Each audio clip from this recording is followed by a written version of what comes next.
Right, so we have all the panelists on stage. The topic is a perfect itinerary for a flawless vacation. And for that, we have Dushyant Bhalla, Director and CEO of Aabee. We have Himmat Anand, founder of Dog Story. And we have Deepak Bhatnagar, CEO of Minar Travels. Thank you all three of you gentlemen for taking time out to be with us. Dushyant, मैं पहले ये सवाल पूछना चाहूँगा, ये perfect itinerary होता क्या है?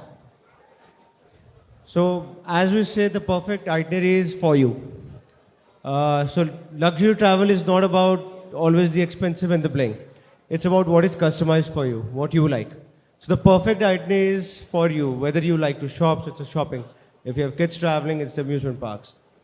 If you like something else, so it's about that. You want to do an experience like Northern Lights or Safari, it's about that. So, the perfect itinerary is what you like. That's what I would say. आप बता सकते हैं कि आज के तारीख पे perfect itinerary होता क्या है? There is no such thing as a perfect itinerary, just like there is no perfect vacation. Let me just put a twist to this. Holidays today, when you go to a restaurant today, the service staff, I think in some time will stop asking you, how was the food? They will ask you, how was the picture of the food? Similarly, holidays today are all about photography, mostly, right? So I think a lot of holiday thrust, a lot of holiday effort, and a lot of holiday planning with the holiday maker is going towards how Instagrammable will my holiday be, which is a pity, but that's the way I think our business is going. So yeah, there is really no perfect itinerary. What I do believe is that monuments are no longer a draw for vacation. Nobody wants to go and necessarily see monuments. Unfortunately, India is in that position where we are still very monument-centric as far as our tourism product is concerned. So India will really have to change that mindset and stop having the thrust on monuments, have more on real leisure, real experiential tourism. That's what it's all about. Okay, experiential. This word is bandied about a lot.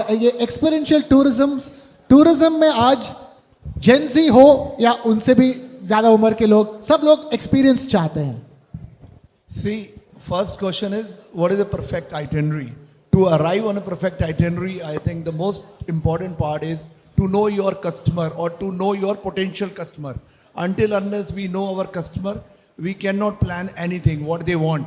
As my fellow colleague has said, somebody wants a wildlife, somebody wants amusement park, it's totally different. So until unless we know our customer, yes, today's world, post-COVID, we have seen a lot of experiential tourism is happening. So in India, we have no dearth of experiential travel when we talk about, so we can have a village theme, we can have workshops with the craft, arts, workshops for the tourist. So it depends. And also Mr. Anand said, it's not only monument. We have to choose only the most important monuments, because after 2 monuments, tourists will get fatigue of monuments or a temples. So many temples in India we have. We must show them 1 or 2, but not everything. So we have to have a right mix of the product for a perfect itinerary. So it's about keeping a good balance, isn't it? Balance होनी चाहिए itinerary में हर तरह की चीजों की. Isn't it, Dushyant? See, that's what I said. The balance, and as you said, you should know your customer. So the balance depends on what the customer wants. Definitely, culinary is a great thing that people go for right now. And food is something which actually get access to locally. That local culture, that local food. So people travel for that. So food becomes very important. Shopping becomes very important. The experiential travel becomes very important. The purpose of the travel is the main thing what we should go for. Suppose somebody is on honeymoon. So, their preference would be to spend time together. They not get into activities and all. The experiences would be stargazing, dining under the stars and all that stuff. Whereas if you're on a family vacation, you have to be active with the kids. So, why of the travel, whom you're traveling with, makes a lot of sense for, all these things. And this perfect itinerary differs from Indian travelers to overseas travelers? Yeah, I think it's sort of chalk and cheese. The expectations of the Indian traveler are very different to what it is from the foreign traveler. But I think what we in tourism and in hospitality, since we are talking of the domestic and the international traveler, I think the major challenge going forward for our industry in the domestic market, how are you going to manage the growing and very often very unreasonable expectations of the domestic traveler. For me, that is going to be the bigger challenge as tourism grows. It's not about staff, it's not about business coming from wherever, manpower, all of that. I think handling the domestic client is going to be a major challenge for us in the industry. I think the overseas tourists are more accepting of what is offered to them. I think they are more appreciative. So I'm not painting everybody with the same brush. But yeah, that's the differentiation I see between the domestic traveler and the foreign traveler. But yeah, very, very different one to the other. But even domestic travelers' expectations of a vacation is also changing quite considerably, isn't it? For sure, domestic travelers are more demanding, as compared to international traveler. International traveler knows what they want, and once everything is fixed, they will normally follow. Whereas whatever the experience we have with the domestic tourist, even at the site, they would like to do something different, backtrack, go different places. So you have to be flexible to meet the demand of the tourist. And it's not only domestic or international, even in an international market, even in a domestic market, region-wise the preferences change. The tourists coming from Calcutta would have different preferences. People coming from Gujarat would have a different preferences. Whether it is a culinary, whether it is a sightseeing, whether it's a temples, what temple they would like to see. Same with the international, different nationality would prefer different sites to visit. The way things are going, it's all about customization, isn't it? There is no one size fits all when it comes to itineraries for vacations, isn't it, Dushyant? No, exactly. And I think that's the way forward as well. The way things are going, people have their preferences, why they travel. And people really don't want to do run-of-the-mill things which everybody else is also doing. And a lot of our clients and a lot of people now are mature travelers, that's what we say, because people just don't take one vacation now. They take like multiple vacations during the year. And every time they want something which is for them. So the customization is actually something that goes very well. And the standard, the group packages and all is not what people prefer now. Because run-of-the-mill things have been going on since way too long. People want to explore. They want to see the culture. And everybody has a different way to see the culture. As I said, why they are traveling depends on how the customization goes on. This customization trend is not just meant for luxury travel. In fact, whatever bracket of spending that you belong to, it's all about customizing it to the individual customer. Yeah, I think today the traveler wants to do travel for which he can tell a story. That's what he really is traveling for. He wants to share his experiences after his holiday with many others. So if your product does not offer a story for the traveler to tell, I doubt it's going to succeed.